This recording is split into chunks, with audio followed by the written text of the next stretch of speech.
Muy buenas tardes. Muchas gracias al doctor Francisco Ochoa y a la Academia Mexicana de Cirugía por su atenta invitación. Vamos a hablar sobre cáncer gástrico.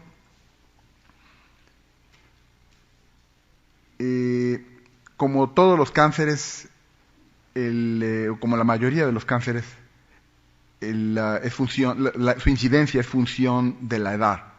A mayor edad, mayor riesgo de tener cáncer gástrico. Si después de la séptima, octava década de la vida disminuye, esto es básicamente porque hay una drástica caída de la cantidad de sujetos en riesgo. Esto es importante por lo que vamos a hablar más adelante al respecto del diagnóstico precoz. La incidencia mundial del cáncer gástrico ha disminuido. Sin embargo, es muy diferencial la incidencia en diferentes países. En algunos países asiáticos, particularmente el Japón, su incidencia en varones es superior a los 40 casos por 100.000 habitantes. En México se puede considerar que es una zona de moderada a baja incidencia. Estamos más o menos a este nivel, ¿verdad? En aproximadamente 6 casos por 100.000 habitantes. En México, durante mucho tiempo, el cáncer de estómago fue la segunda causa de muerte secundaria a cáncer. Esto ha bajado en México. Sin embargo, en todo el mundo, si tomamos las estadísticas globales, el cáncer gástrico sigue siendo la segunda causa asociada a muerte por cáncer, después del cáncer de pulmón. Sin embargo, en México ya cayó por debajo del cáncer de próstata en cuanto a incidencia, ¿verdad? Y también mortalidad. En cuanto al cáncer de mama, el cáncer de cérvix uterino y el cáncer de pulmón. Aunque esta información del Globocam tengo la impresión de que está enmascarada, ¿verdad?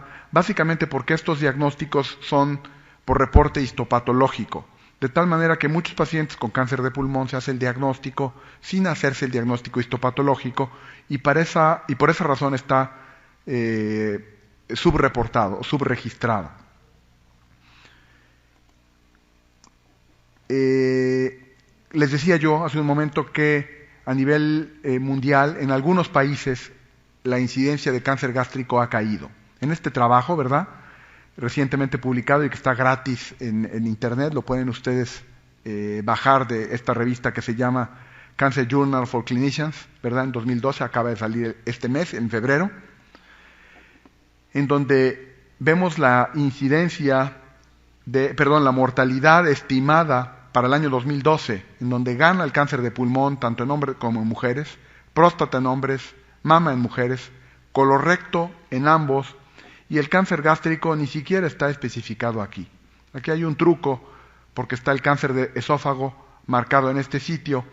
Vamos a hablar más adelante del cáncer de la unión esofagogástrica, que es muy interesante, y yo quiero que ustedes estén muy al pendiente de lo que está ocurriendo desde el punto de vista epidemiológico en este sitio, que no es ni estómago ni esófago, sino todo lo contrario, la unión esofagogástrica, ¿verdad? Esta es la tendencia 2012 en mujeres para Estados Unidos en el cáncer gástrico. Es esta banda color naranja.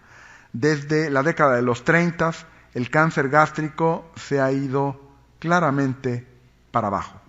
Y en hombres ocurre, aunque la incidencia es mayor en Estados Unidos, la tendencia ha sido claramente a irse para abajo. De manera que para la primera década del siglo XXI está desestimado como una causa importante, por lo menos en Estados Unidos. Y esta es una gráfica que resalta la información al respecto del cáncer gástrico en diferentes países en los últimos 30 años, ¿verdad? Y en diferentes bases de datos, sobre todo europeas. Básicamente reflejan la información del primer mundo, donde hay buena información epidemiológica. Esta gráfica es un mapa del cáncer gástrico en el mundo. Las zonas en donde la incidencia es mayor están marcadas más intensamente, y las zonas de menos incidencia, ¿verdad?, con menor color. Vean ustedes cómo México se considera una zona de incidencia intermedia de cáncer gástrico. Esta es lamentablemente tenemos poca información, esta es una gráfica un poco vieja, sin embargo vemos cómo la tendencia en cuanto a la frecuencia, la tasa de mortalidad por 100.000 habitantes del cáncer gástrico se mantiene más o menos constante y en todo caso quizás se ha incrementado, probablemente como resultado de que ahora se registra de manera más eficiente el cáncer gástrico. Pero, sin embargo, la incidencia no solo es lo que importa.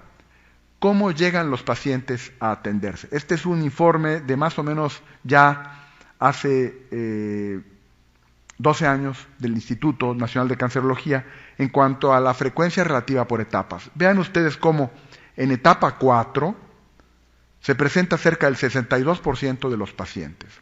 Y si consideramos la etapa 3A y 3B, vemos como más de 3/4 partes de los pacientes llegan al hospital con baja probabilidad de curación. Esto se refleja en estas curvas de supervivencia por etapas, también más o menos de esa base de datos, de más o menos esos pacientes que les acabo de comentar en la diapositiva anterior. Pacientes en etapa 4 tienen esta supervivencia muy mala, con una mediana de supervivencia de aproximadamente 7 meses. Si nos vamos a los pacientes en etapa 3, ¿verdad?, 3A y 3B, la mediana de supervivencia pudiera llegar a ser hasta de 2 años. Mucho se ha dicho de la infección por Helicobacter pylori. El cáncer gástrico es una neoplasia que se asocia importantemente a la infección por Helicobacter pylori. Ya el doctor Pelayo Correa ha demostrado la cadena de acontecimientos desde la infección que se produce en la infancia, en los países del tercer mundo, su asociación con gastritis folicular, progresión a atrofia gástrica, metaplasia intestinal, displasia grave y adenocarcinoma. Hoy conocemos que la infección crónica por Helicobacter pylori tiene 3 desenlaces significativos dependiendo de la circunstancia genética del sujeto infectado. Es decir, puede desencadenar enfermedad ulcerosa del duodeno, prepilórica, y esto no se asocia a cáncer. En general, estos pacientes acuden a tratamiento anti-Helicobacter para erradicar el Helicobacter, con lo que se alivia la úlcera duodenal y estos pacientes no hacen cáncer gástrico. El segundo grupo de fenotipos de desenlace, ¿verdad?, de la infección crónica por Helicobacter es la gastritis simple, que es la que ocurre en la mayoría de los sujetos infectados por Helicobacter. Esto tampoco se asocia a desarrollo de cáncer gástrico. Estos sujetos pueden ir o no con el médico, se puede identificar o no el Helicobacter, y si se identifica, pues en ocasiones se trata, se hace un tratamiento de erradicación ante Helicobacter, con lo que se resuelve el problema definitivamente. Estos pacientes no hacen cáncer gástrico. El tercer fenotipo es el fenotipo cáncer gástrico. Más o menos el 1% de los pacientes que tienen infección crónica por Helicobacter. Estos hacen una gastritis predominantemente del cuerpo, pero con gastritis atrófica multifocal. Pueden asociarse con elevación de gastrina secundaria a hipocloridia o acloridia, ¿verdad? Disminución del pepsinógeno 1 o modificación de la razón de pepsinógenos, y estos pacientes sí tienen un riesgo incrementado de desarrollar cáncer gástrico. Entonces, bueno, hay muchos trabajos en donde se trata de identificar a estos pacientes por el tipo de lesiones premalignas asociadas a la infección por Helicobacter, y pareciera ser que tratando la infección oportunamente, erradicando el Helicobacter oportunamente, estas lesiones premalignas pueden sufrir regresión y el riesgo de desarrollar cáncer gástrico disminuye. Esto todavía está por verse, vamos a estar al pendiente de los avances de la literatura, pero pudiera ser que esto se considere un manejo de prevención secundaria para el cáncer gástrico. Algunos investigadores han llamado la atención de que los países con más alta incidencia de cáncer gástrico se encuentran localizados en lo que se llama el anillo de fuego. Esto parece medio místico, medio el Señor de los Anillos, pero no es así. Círculo de fuego en el sentido de lógicamente se le llama al círculo de fuego a la zona donde está la mayor parte de los volcanes activos de todo el mundo. Esto a primera intención llama la atención de los epidemiólogos para tratar de buscar una relación del vulcanismo con el cáncer gástrico. Sin embargo, pareciera ser que hay otro fenómeno también muy importante que se puede asociar a esto. Este es un mapamundi en donde vemos las migraciones humanas desde hace 130.000 años, identificadas gracias al estudio masivo de poblaciones mediante el DNA mitocondrial.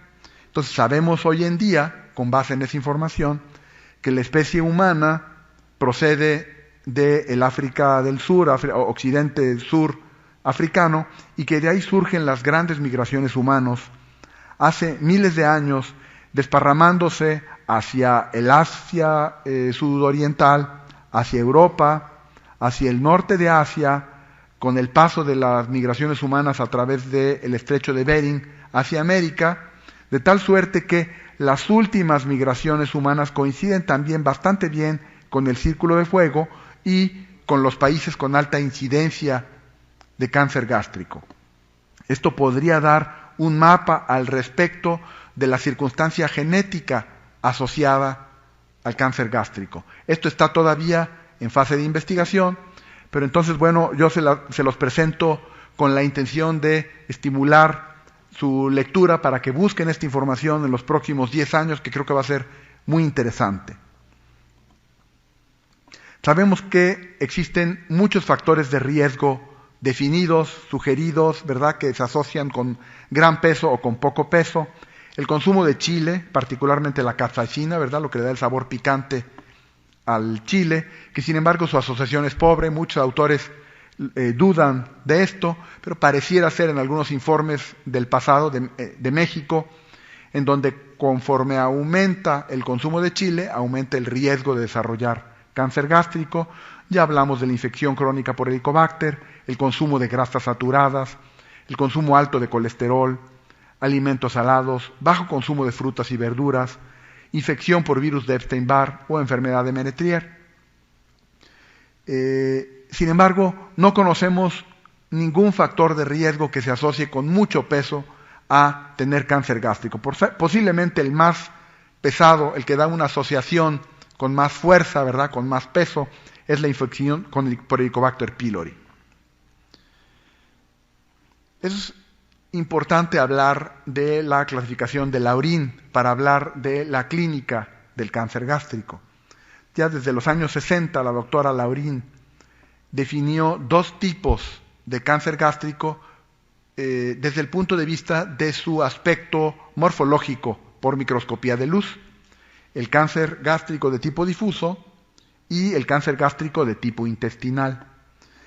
Sus diferencias son básicamente que el cáncer gástrico de tipo difuso, las células neoplásicas pierden su capacidad de adherirse unas a otras y de formar glándulas. Entonces presentan infiltración a través de la mucosa, de la submucosa, rompiendo diferentes capas para hacerse espacio e infiltrar de manera independiente al músculo, a la serosa. Y por eso se llama cáncer gástrico de tipo difuso. Por otro lado, el cáncer gástrico de tipo intestinal, las células neoplásicas no pierden esa capacidad para adherirse y para formar glándulas. Forman glándulas particularmente anormales, ¿verdad? Incluso pueden perder la diferenciación hasta formar remedos de glándulas, pero sin acabar de perder su asociación de unas con otras. Y por eso se llama tipo intestinal. Parece que es una glándula del intestino. Por otro lado, quiero yo llamar la atención al respecto de la epidemia mundial de obesidad y la epidemia nacional de obesidad, en donde, según los países asociados a la Organización Mundial de Comercio, ha definido los rankings de obesidad. Y yo no sé si, lamentablemente, decirlo orgullosamente, ¿verdad?, de manera un poco sarcástica, que ahora sí somos el segundo lugar mundial. Y tal vez pronto ganemos el primer lugar mundial en obesidad infantil. Vean ustedes cómo estamos por abajo solo de Estados Unidos. Estados Unidos es el número 1 de obesidad a nivel mundial, en cuanto a frecuencia de sobrepeso y de obesidad. México está en el segundo lugar. Esto lo menciono en esta plática que tiene que ver con cáncer gástrico, porque yo les prometí hace un rato hablar de un cáncer muy espectacular que está ocurriendo hoy en día. Tenemos una epidemia mundial del cáncer de unión esofagogástrica. La unión esofagogástrica se define como aquella región, es decir, hay varias definiciones dependiendo de quién las haga, si la hace el patólogo, si la hace el radiólogo, si la hace el cirujano, si la hace el endoscopista.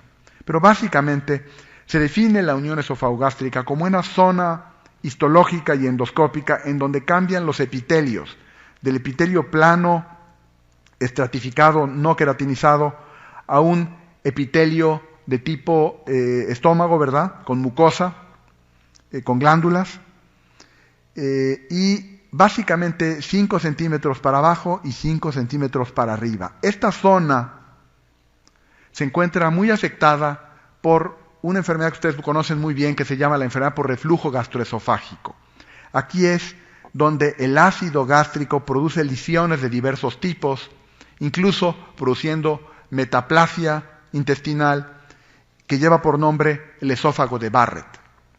Esta epidemia de obesidad se asocia con la epidemia de enfermedad por reflujo gastroesofágico, que a su vez se asocia a una epidemia de esófago de Barrett y que a su vez se asocia a una epidemia de carcinoma de la unión esofagogástrica, que es el cáncer número 1 del mundo en cuanto a la velocidad con la que se ha incrementado su incidencia en los países del primer mundo, donde existe información epidemiológica de calidad, que es básicamente en Europa del Norte, en Estados Unidos y Canadá. Les repito, el cáncer número 1 del mundo en cuanto a la velocidad con la que se está incrementando su incidencia año con año. Nosotros en México no tenemos información importante que discutir al respecto, pero es nuestra impresión en el Instituto Nacional de Cancerología en cuanto a que también estamos viendo cada vez más casos de carcinoma localizado a esta región.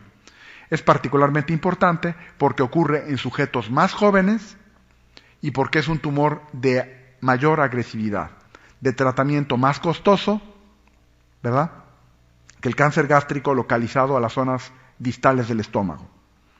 Ya el doctor Siewert ha definido con mucho detalle esto que ocurre. Incluso hay una clasificación que lleva su nombre, ¿verdad?, doctor Siewert, clasificación de Siewert, y que básicamente define el cáncer de la unión esofagogástrica en 3 tipos. El tipo 1, que es el que se asocia al esófago de Barrett, que ocurre desde 1 centímetro proximal a la unión de epitelios y hasta los 5 centímetros proximales a esa línea de epitelios. Esto es el Siewert 1. El Siewert 3, que es todo adenocarcinoma que nace desde los 2 centímetros por debajo de la unión de epitelios y hasta una circunferencia de 5 centímetros por abajo de esa unión de epitelios. Y entre estos dos estaría el tipo Siewert 2 o el adenocarcinoma del Cardias verdadero. Esto es importante porque desde el punto de vista clínico y epidemiológico se comportan diferente, e incluso histopatológico y probablemente también en cuanto a la biología molecular.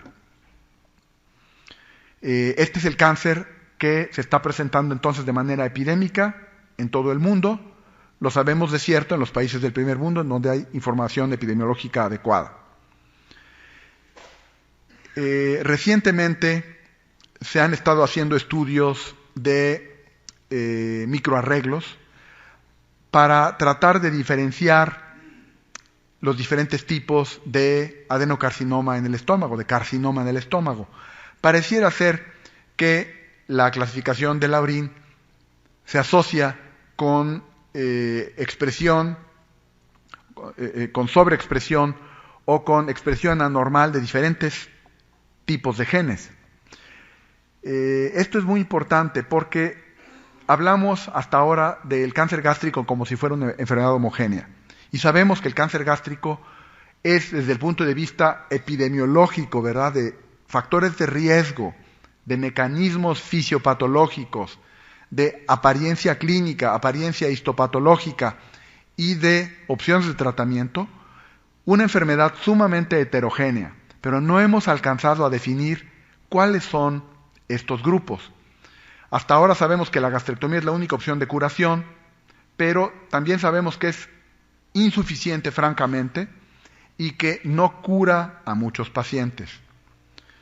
Con intención de definir un poco más a qué corresponde esta enfermedad, en el Memorial Sloan Kettering Cancer Center de Nueva York se está tratando de definir con mucho detalle a qué corresponden el cáncer gástrico en cuanto a diferentes tipos genéticos y clínicos de enfermedad. Ellos están proponiendo, esto no es para aprenderse, esto es operacional, está surgiendo la información y se va a modificar seguramente en los próximos años, en la próxima década. Ellos definen, están proponiendo, un tipo 1 que corresponde al cáncer gástrico proximal, que no es de tipo difuso. Recuerden la clasificación de Laurin. Como tipo 2, el tipo difuso, independientemente de en qué parte del estómago esté.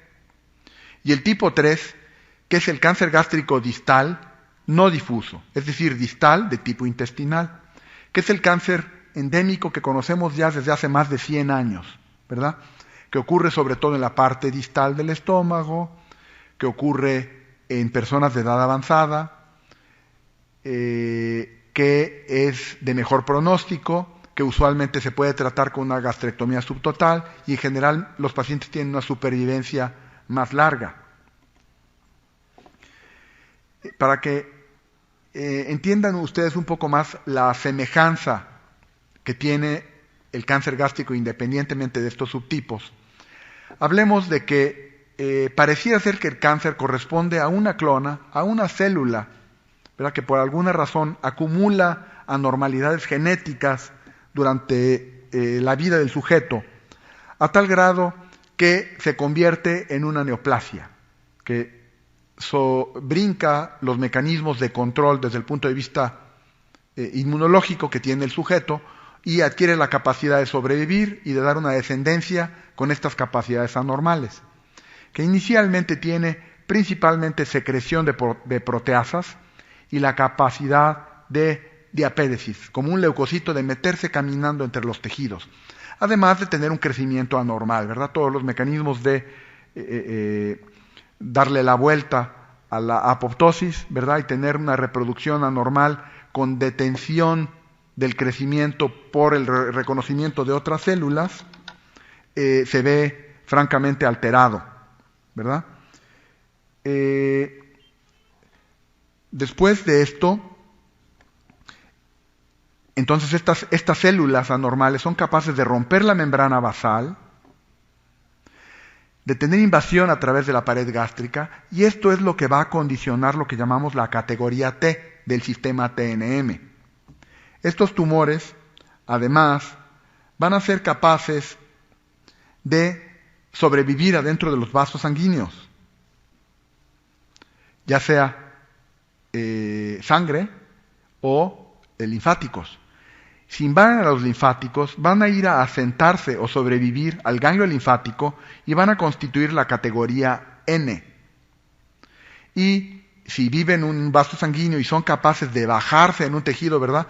Ustedes saben que una cosa es sobrevivir en el torrente circulatorio y otra cosa es reconocer en el endotelio dónde se van a bajar. Es decir, dónde van a tocar el timbre del camión y decir, esta es mi parada, aquí me bajo. Reconocen el hígado, se bajan y se meten al parénquima hepático y ahí establecen colonias, establecen metástasis, ya sea en el hígado, en el pulmón, en el hueso, en el cerebro, donde les toque. Y entonces, además tienen que desarrollar capacidad, además de crecer, de desarrollar angiogénesis para reclutar la formación de nuevos vasos sanguíneos para poder hacer bolas grandes. Porque si un tumor hace bola grande pero no tiene capacidad de reclutar nuevos vasos sanguíneos, pues está limitado a unos cuantos milímetros, no tiene futuro esa colonia. Y esto va a dar como consecuencia la categoría M. De esta manera podemos constituir la categoría T, N y M, que es un constructo de los tres principales factores de pronósticos que determinan la supervivencia de los pacientes con cáncer gástrico. Por otro lado, después de muchos años, cerca de 100 años, de que la cirugía, tal vez 90, fue el único tratamiento reconocido como útil en pacientes con cáncer gástrico, en las últimas 2 décadas han salido toda una serie de tratamientos adyuvantes o coadyuvantes a la cirugía que han dado cierto grado de éxito para controlar la enfermedad. Y hoy en día tenemos el concepto de quimioterapia perioperatoria, ¿verdad? Con un esquema triple, es decir, se da quimioterapia antes de la cirugía, después el paciente se opera y después se sigue dando quimioterapia. Y hoy en día es el tratamiento estándar en Inglaterra. Un concepto similar tienen en Francia, ¿verdad? Pero ahora con un esquema de quimioterapia más sencillo, en donde quitan la E de topócido. Y pareciera ser que es el tratamiento estándar hoy en Francia. Esto es muy reciente. En Estados Unidos, como hay una dominancia de cirujanos, entonces los estudios de investigación se han enfocado a los tratamientos postoperatorios. Primero llega el paciente con el cirujano, que es el que parte el pastel, ¿verdad? Opera al paciente y entonces lo entrega al oncólogo médico o al quimioterapeuta. Y entonces ellos han diseñado un tratamiento de quimio-radioterapia adyuvante, postoperatoria, que hoy es el tratamiento estándar en Estados Unidos y probablemente en México. No obstante, la gran falta que hay de equipos de radioterapia, y por eso en algunos centros se está utilizando la quimioterapia perioperatoria como en Inglaterra, porque no se necesita el equipo de radioterapia. Ya veremos algunas diferencias que hay al respecto de esto. En el Japón, también donde los cirujanos tienen un papel preponderante, se ha obviado la radioterapia y se usa la quimioterapia oral con un esquema que se llama S1. Hoy en día es el tratamiento estándar en Japón. La cirugía seguida de quimioterapia oral son tabletitas muy cómodas, ¿verdad?, que el paciente toma en su casa, en lugar de ir al hospital a recibir la quimioterapia por la vena. Y otros tratamientos experimentales, como por ejemplo la quimio-radioterapia de inducción, que no es estándar en Estados Unidos y en ningún lado, pero se está intentando con mucho éxito. Antes de hablar un poco más de eso, quisiera recordarles un poco al respecto de lo que mencionábamos como la clasificación T, es decir, la invasión del tumor primario a través de la pared del estómago. Conforme va avanzando el tumor, aumenta el riesgo de que tenga ganglio linfático positivo. Todo esto antes de que el tumor dé metástasis a distancia. Entonces, cuando invade la primera parte de la mucosa sin romper la membrana basal, el riesgo es menor al 5%. Cuando invade la submucosa, de manera global, el riesgo de metástasis a ganglio linfático es del 20%. Esto es importante porque si un paciente tiene metástasis a ganglio linfático y el cirujano va y quita el tumor, el riesgo de que después de unos meses o unos años el tumor regrese, ahora con más fuerza y con mayor diseminación, es muy alto. Entonces así se diseña el tratamiento. Cuando la invasión del tumor es hasta la muscular, ya el riesgo de metástasis a ganglio linfático es del 40%, cuando la invasión es a la subserosa es del 70%, y cuando rompe la serosa es casi seguro, el 90% de riesgo de recurrencia en algún momento. Esto es importante porque vamos a definir el mejor tratamiento para cada paciente como un traje a la medida, dependiendo de la invasión a través de la pared. Y para esto quiero regresarles ahora a esta foto microscópica de la mucosa y la submucosa del estómago. Si el tumor está localizado a la mucosa, se considera intramucoso y el riesgo de metástasis ya dijimos que es inferior al 3%. al 5%. Si la invasión es a la submucosa, dependiendo si es al tercio superficial, al tercio medio o al tercio profundo de la submucosa, el riesgo se duplica y se triplica, del 11 al 16 al 29%. Y de allí, si rompe la muscular, se incrementa mucho más, como ya hace un momento vimos. Esto es importante desde el punto de vista clínico para identificar las lesiones. El paciente, tiene pocas opciones. Ahorita regreso por acá. No está. Perdónenme.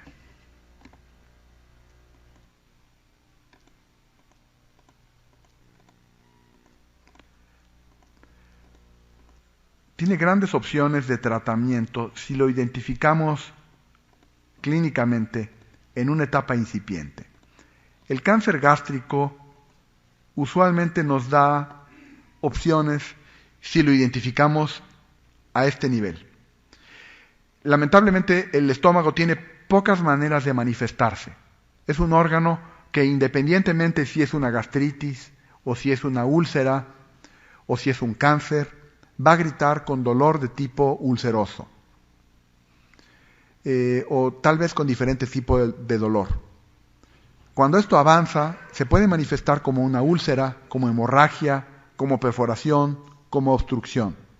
Pero nosotros queremos detectar el cáncer gástrico en etapas incipientes, cuando estamos probablemente en etapa ulcerosa. Va a ser difícil en México que encontremos el cáncer gástrico en estas etapas, cuando ni siquiera hay una úlcera. Esto se logra en países como el Japón o como en Costa Rica, ¿verdad? En Corea.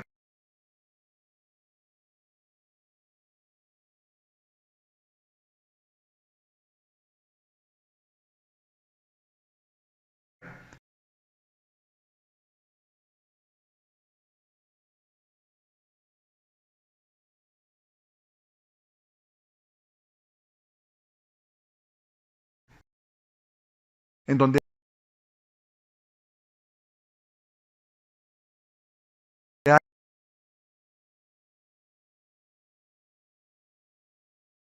hay protocolos de detección precoz con endoscopías a toda la población. Estos programas de detección precoz son muy útiles en esos países por dos razones. Primero, porque la incidencia es muy alta. Ya dijimos que más de 40 casos anuales por 100.000 habitantes. Y también porque en Japón es un país rico. En México sería en un sentido de costo-beneficio, imposible hacer un estudio de detección precoz de cáncer gástrico con endoscopía, porque el cáncer gástrico no es tan común y porque no es un país rico. De tal suerte que no es práctico, hay otras prioridades de salud por encima del cáncer gástrico. Y yo creo que por lo menos en esta generación no vamos a ver un programa de detección precoz para cáncer gástrico en México. Sin embargo, ¿qué pasa cuando tenemos un paciente con una úlcera gástrica?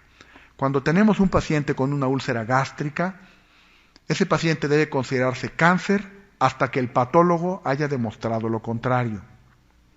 El tratamiento con omeprazol es un tratamiento que puede enmascarar una úlcera gástrica, que puede curar una úlcera gástrica maligna, como para recidivar después de unos meses que se inició el tratamiento. Muchos pacientes con cáncer gástrico tienen historia de haber ido a atenderse con 1, 2, 3 médicos y igual número de tratamientos, hasta que eventualmente se define que lo que tenía este paciente no era gastritis, sino un cáncer gástrico. Entonces, de ninguna manera estoy yo sugiriendo que todos los pacientes con enfermedad ácido péptica, con síntomas pépticos, vayan a ir a dar a una endoscopía. No, pero tenemos que tener presente que puede ser un cáncer gástrico. La detección precoz es fundamental. La clínica es fundamental. Contamos con la serie esófago-gastrodenal. Lamentablemente en México tenemos poca experiencia, como voy a hablar en un momento, con la serie gastrodenal con doble contraste. Se necesita un radiólogo que sepa hacerlo y que sepa interpretarlo. Y esto no es fácil. Además, la endoscopía, cuando la lesión es muy pequeña, cuando la lesión es superficial, puede pasar desapercibido si el endoscopista no tiene un entrenamiento especial. Además, el endoscopista debe saber dónde tomar la biopsia y el patólogo debe saber cómo interpretarla. Ya cuando hacemos tomografía es porque tenemos un cáncer gástrico bien definido y estamos etapificándolo, clasificándolo, para definir el mejor tratamiento. El diagnóstico, ya cuando tenemos un gran índice de sospecha, es endoscópico. El endoscopista nos va a tomar biopsias, nos va a decir el tamaño de la lesión, como esta que abarca prácticamente la mitad del estómago y tiene un crecimiento en herradura, ¿verdad? Dejando pocas zonas sanas. Nos va a decir si hay obstrucción, si hay perforación, hemorragia y la clasificación de Borman. Estos son ejemplos de la serie gastroanal de doble contraste. Esta es la vista anteroposterior usual, ¿verdad? En donde el paciente se tomó el contraste primero y luego toma una tableta de Alka-Seltzer o algo similar como para llenar de aire el estómago y pintar el doble contraste. Si el radiólogo no está bien entrenado, bueno, pues la reporta como un estudio normal. Este radiólogo japonés, muy sagaz, vio algo por aquí y pues paró de cabeza al paciente, casi lo colgó del techo y volteó la mesa hacia un ladito, giró el rayo de tal manera que identificó una úlcera de un par de centímetros y este paciente se diagnosticó con un cáncer gástrico incipiente en el Japón. Este es otro ejemplo. Vean una serie gastroanal normal. Si no estuviera la flecha, no me dirían que ahí hay algo, ¿verdad? Igualmente el radiólogo volteó de cabeza al paciente, giró la máquina de una manera para que esta lesión quedara totalmente tangencial e hizo el diagnóstico de un cáncer gástrico incipiente, exofítico, ¿verdad? Que crece como un pólipo hacia la luz del estómago. Por otro lado, es importante que ustedes ubiquen que el 90% de los pacientes con cáncer gástrico tienen lesiones esporádicas, es decir, que no tienen agregación familiar. Cerca del 10% de los pacientes tienen agregación familiar. Entonces es común y cada vez más común, sobre todo si a la hora de hacer la historia clínica nosotros nos tomamos la molestia de fijarnos qué es lo que está pasando.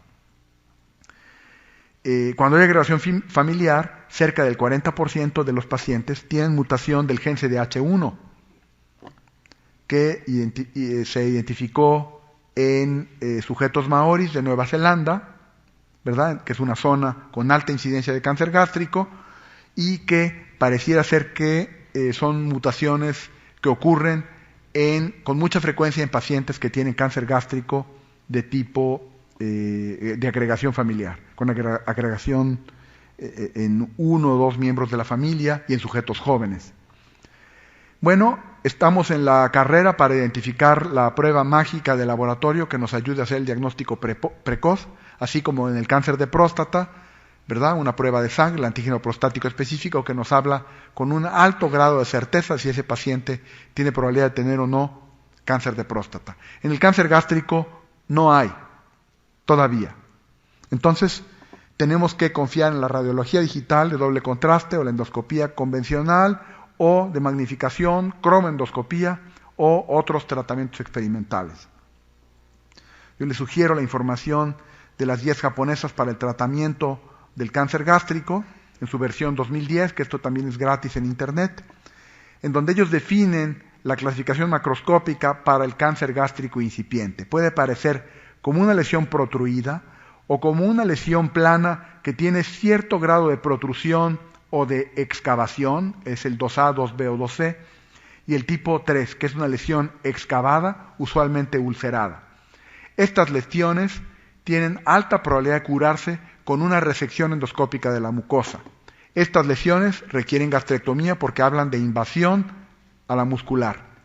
El endoscopista, al mirar la lesión, o el radiólogo, al mirar la lesión, ya nos puede dar una idea de qué subtipo de cáncer gástrico incipiente estamos hablando. Esto es muy importante porque algunos pacientes, lamentablemente muy pocos en México, tal vez menos del 3%, puedan curarse con procedimientos endoscópicos. Es decir, bueno, primero que nada tenemos que asumir si el paciente tiene riesgo de tener metástasis. Si tiene metástasis, tenemos que atenderlo con quimioterapia o radioterapia, cirugía paliativa o diferentes tratamientos de medicina paliativa, algunos experimentales. Si la lesión por endoscopía es T1, solamente invade la mucosa, tenemos que decidir el grado de riesgo de invasión a ganglio linfático.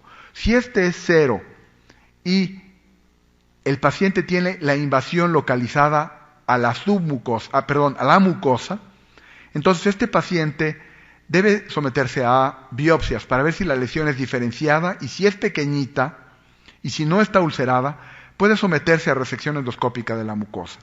Algunos endoscopistas en México hacen este procedimiento que nació en Japón y el paciente puede curarse conservando su estómago y conservando su calidad de vida perfecta, comiendo mole, echándose sus tequilitas cuando guste sin ningún problema. En cambio, si el paciente no tiene criterios para un manejo conservador, debe someterse a gastrectomía con linfadenectomía de 1. Si la lesión invadió hasta la submucosa o si es una lesión que tiene más de 1,5 centímetros de tamaño, probablemente es un paciente que además deba someterse a lo que se llama linfadenectomía de 1+, de 1 más. Si el paciente tiene cierto riesgo de tener, además de un tumor pequeño, invasión al ganglio linfático, debe someterse a gastrectomía estándar con linfadenectomía de 2. Si la lesión es T2 o hasta T4, ¿verdad? Sin duda que debe someterse al tratamiento estándar. Si el tumor invade otros órganos, debe considerarse el tratamiento con gastrectomía con resección combinada de órganos vecinos y linfadenectomía de 2. De tal suerte que el manejo del cáncer gástrico no es parejo. ¿En qué paciente? ¿Cómo está el paciente? ¿Qué enfermedad tiene? ¿Qué invasión tiene? ¿Qué T? ¿Qué N? ¿Qué M? Esto es bastante complicado, de tal suerte que la tendencia es que los tratamientos se hagan cada vez con mayor frecuencia en los centros de referencia oncológicos. Sin embargo, el diagnóstico corresponde a, pues básicamente, el médico general, tal vez el internista, tal vez el gastroenterólogo, bueno, el ginecólogo. No está por demás, todos somos médicos, todos debemos evaluar de manera global al paciente que tenemos enfrente, ¿verdad? De tal suerte que todas las especialidades de la medicina son importantes, por lo menos conociendo las bases de esta enfermedad. El tratamiento del cáncer gástrico es un problema. La gastrectomía, siguiendo los estándares oncológicos, es un procedimiento con alta mortalidad. Y de tal suerte que en instituciones de referencia existe toda la tecnología como para que estos tratamientos se lleven a cabo con seguridad, con todos los estándares oncológicos, como para que el paciente pueda sobrevivirlos por un lado y por otro lado que tenga las mejores probabilidades de éxito a largo plazo. Uno de ellos es la analgesia epidural intraoperatoria, que por un lado va a reducir la respuesta metabólica al trauma producido por el trauma quirúrgico y por otro lado hace que el evento postoperatorio sea mucho más amable con el paciente. Esto ha demostrado reducir muchísimos fenómenos adversos para el paciente que se va a operar. Entrando a aspectos más técnicos, quisiera yo mencionarles que dependiendo de dónde esté el tumor, es la localización de las metástasis al ganglio linfático, ¿verdad? Que puede ser hacia la cadena gástrica izquierda si son lesiones localizadas en el cuerpo gástrico, o si son en el fondo, predominantemente hacia el vaso, entonces la cirugía puede requerir una gastrectomía total con esplenectomía, o si es en la parte de abajo, el paciente puede requerir una resección del epiplón mayor, ¿verdad? Inclusive disección de lo que es el mesocolon transverso, etcétera. Entonces, se requiere de cierta experiencia para decidir desde el punto de vista quirúrgico qué es lo que se debe resecar. En el Japón se han diseñado diferentes tipos de linfadenectomía. Este es el estómago, claro, es un dibujo un poco artístico, en donde se definen los 3 niveles de ganglios linfáticos. Primero los perigástricos, que son los que rodean claramente al estómago. El segundo nivel son aquellos que siguen las arterias principales del estómago, la arteria gástrica izquierda, la arteria esplénica y la arteria hepática, con su arteria gástrica derecha acá y los vasos cortos por acá. Y el tercer nivel, que serían los ganglios linfáticos paraórticos. En general, cuando hay invasión a los ganglios linfáticos del segundo nivel, una cirugía que quite el estómago, el primer nivel y el segundo nivel, puede tener cierta posibilidad de controlar la enfermedad. Cuando hay metástasis al tercer nivel, a los ganglios linfáticos paraórticos, el cirujano probablemente no pueda curar la enfermedad. Y bueno, este es un esquema de lo mismo, dependiendo de la localización del tumor dentro del estómago, es la diseminación predominante, que acaba por ser a los ganglios del tronco celíaco y por último a los ganglios linfáticos paraórticos y por último a la circulación sistémica. La linfadenectomía de 2 implicaría este sitio y la linfadenectomía de 3 en este sitio. Sin embargo, la linfadenectomía de 3 ha caído ya en desuso, está cayendo en desuso. Voy a apresurarme un poco. Esto es como quedaría el retroperitoneo de un paciente sometido a una gastrectomía subtotal. Este es el esófago, el muñón del estómago está aquí arriba, ¿verdad? Pero así es como queda el pilar derecho y el pilar izquierdo del diafragma. Este es el mediastino, este es el lóbulo cuadrado del hígado, este es el páncreas, el muñón duodenal ya cortado, la vena porta, este es el tronco celíaco, aquí está la arteria hepática y la arteria esplénica, el muñón de la gástrica izquierda. Vean aquí el colédoco, la arteria gastroduodenal, ¿verdad? Y la arteria hepática que se mete al hígado aquí. Básicamente así es como se ve. Es un procedimiento que no es para cirujanos privilegiados, pero se requiere de cierto entrenamiento para poder hacerla bien y con seguridad para el paciente. Hay estudios controlados por sorteo que definen la utilidad de esta cirugía en pacientes con cáncer gástrico. Hay mucha controversia, pero pareciera ser que la linfadenectomía de 3 no tiene lugar. Lo más que debemos hacer es linfadenectomía de 2. Esta es una serie mexicana del Instituto Nacional de Cancerología, publicada por nosotros ya hace cerca de 10 años, en donde pretendemos sugerir que la linfadenectomía de 2 es mejor cuando se hacen resecciones con intento curativo. Cuando se hacen resecciones paliativas no hay mayor importancia. Y este es el análisis multivariado de esas gastrectomías, en donde tratamos de sugerir que la linfadenectomía de 2 no es una limitante de la morbilidad, sino quitar el vaso y quitar un segmento de páncreas. Por tanto, hoy en día hay un acuerdo general que no se debe quitar el vaso ni el páncreas cuando se hace esta gastrectomía.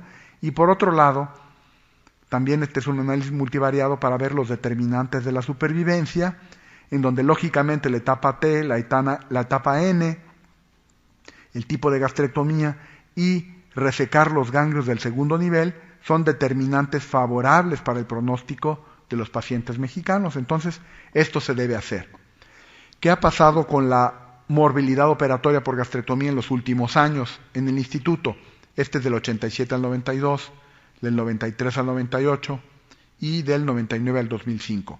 Nuestra morbilidad operatoria, nuestra mortalidad operatoria ha caído por abajo del 2%, ¿verdad? Sin embargo, grado 0 quiere decir que el paciente no se complica. Cada vez no se complican menos pacientes cada vez. Grado 1 quiere decir una morbilidad que se puede controlar sin mayor problema. Cada vez tenemos más pacientes cuya morbilidad se controla sin mayor problema. Grado 2 quiere decir morbilidad operatoria que requiere de alguna maniobra mayor, reoperación, drenaje, terapia intensiva, etc. Y morbilidad grado 3 quiere decir que el paciente se complica y se muere. Entonces, esto ha mejorado mucho en cancerología. La linfadenectomía de 2 es importante porque mejora la cosecha ganglionar, ¿verdad? Hace que se pueda clasificar adecuadamente al paciente. Necesitamos 15 ganglios linfáticos para poder contarlos y saber qué pronóstico tiene y saber si le tenemos que dar quimioterapia y radioterapia o no. Además, la linfadenectomía de 2 logra un mejor control local. Hay ventajas en la supervivencia en ciertas etapas, pero esto no lo sabemos cuando estamos operando al paciente, lo sabemos hasta después. Son procedimientos de elección que sin embargo requieren una curva de aprendizaje. El procedimiento laparoscópico tan en boga hoy está limitado para pacientes con cáncer gástrico incipiente y en centros en donde se puede hacer esta gastrectomía con seguridad. La información que tenemos de la laparoscopía para hacer gastrectomía subtotal en pacientes con cáncer es pobre y limitada. En cuanto a los desenlaces oncológicos, es decir, que controle mejor la enfermedad o que se curen más los pacientes, no hay ningún trabajo que haya demostrado ventajas. Entonces, hoy por hoy se puede decir que la gastrectomía laparoscópica es un lujo que no ha demostrado ventajas. Probablemente la recuperación postoperatoria sea mejor, pero lo que nos interesa cuando compramos un coche es que camine y que no nos deje, ¿verdad? Ya si está bonito, si la pintura es a prueba de rayones y todo esto, son detalles secundarios. Así es la cirugía oncológica. Lo que nos importa es lo primero. Si hay otros desenlaces secundarios que sean muy relevantes, por supuesto que nos importa que al paciente no le duela la cirugía. Parece ser que duele menos la laparoscopía. Pero si hacer una laparoscopía que cuesta el doble o el triple en países como México, en donde los insumos son importados, cuando la diferencia se puede cambiar por un bloqueo peridural para el control de dolor postoperatorio o por una ampolleta de morfina cada día que no cuesta cientos de miles de pesos, parece que las ventajas de la laparoscopía se desvanecen. Es importante hablar de los centros con gran volumen de trabajo.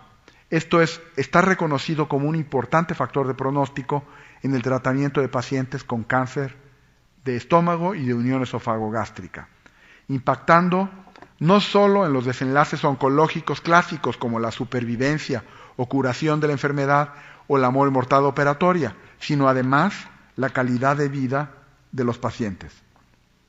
Entonces, siempre que se pueda, los pacientes deben tratarse en centros de concentración con especialistas que tengan experiencia. Quise dejar 15 minutos para preguntas y respuestas y también para hablarles de qué podemos hacer para hacer el diagnóstico de cáncer gástrico en etapas cada vez menos avanzadas. Podemos identificar cuáles son los sujetos de riesgo. No hay información en la literatura médica al respecto. Pero bueno, si tenemos un paciente de 20 años que llega al consultorio con enfermedad acidopéptica, con el antecedente de que el fin de semana estuvo con sus cuates y abusó de los tequilas y del mole, ¿verdad? Es un paciente que probablemente podamos tratar sin ningún estudio para una gastritis, ¿verdad? Y bueno, vigilamos al paciente a las 2 semanas, al mes, y ya, no tendremos que hacer nada. En el otro extremo está aquel paciente, tal vez de 50, 60, 70 años, que nunca había tenido enfermedad acidopéptica y que tiene una vida ordenada y que a lo mejor empezó a perder peso, que ya rascándole tuvo una melenita hace 2 semanas y ahora viene con nosotros porque tiene enfermedad acidopéptica. Qué raro, doctor. Yo no fumo, no tomo, no he cambiado mis hábitos dietéticos y tengo esta molestia y tuve una evacuación melánica hace 2 semanas. Bueno, agua pasa por mi casa. Ese paciente tenemos que estudiarle el estómago en ese momento. El problema son todos los pacientes que están en medio de este joven de 20 años y de este adulto de 70 años que tiene un riesgo incrementado de tener cáncer gástrico, ¿verdad? Y intermedios tal vez estará un sujeto de 40 años que por su propia cuenta empezó a tomar omeprazol. Doctor, fíjese que tengo 1 mes tomando el omeprazol, nada más lo suspendo y me vienen otra vez las molestias. Bueno, Es un sujeto que tenemos que estudiar probablemente, ¿verdad? O aquel sujeto que está tomando omeprazol y regresa a la semana con nosotros, doctor, créeme que he tomado mis medicamentos y esto no se me quita. O aquel paciente que sin más tiene una hematemesis o una melena, ¿verdad? Son sujetos que tenemos que investigar. O bien, aquel sujeto que pensábamos que era una gastritis, que la tratamos adecuadamente y a los 2 meses de suspender el tratamiento tiene recurrencia de los síntomas. Es decir, esto que les estoy sugiriendo no es un protocolo de detección temprana, porque son sujetos sintomáticos, son sujetos que tienen síntomas. Los programas de detección precoz se hacen en la población asintomática, ¿verdad? A partir de cierta edad. Entonces, fíjense en los factores de riesgo. Si es un sujeto de mayor edad que no responde al tratamiento, o que tiene recurrencias al tratamiento, o que tiene otros síntomas de alarma, como hemorragia, vómito, ¿verdad? Algo que sugiera obstrucción, o sin duda que tenga ya demostrado por algún otro método una úlcera del estómago, es un sujeto que no debemos dejar ir a casa sin tener por lo menos una biopsia interpretada por un buen patólogo.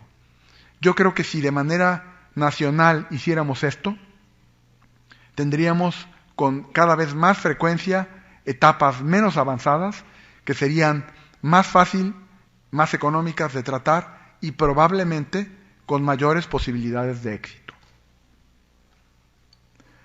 Muchas gracias. Ahora sí estoy abierto a sus preguntas.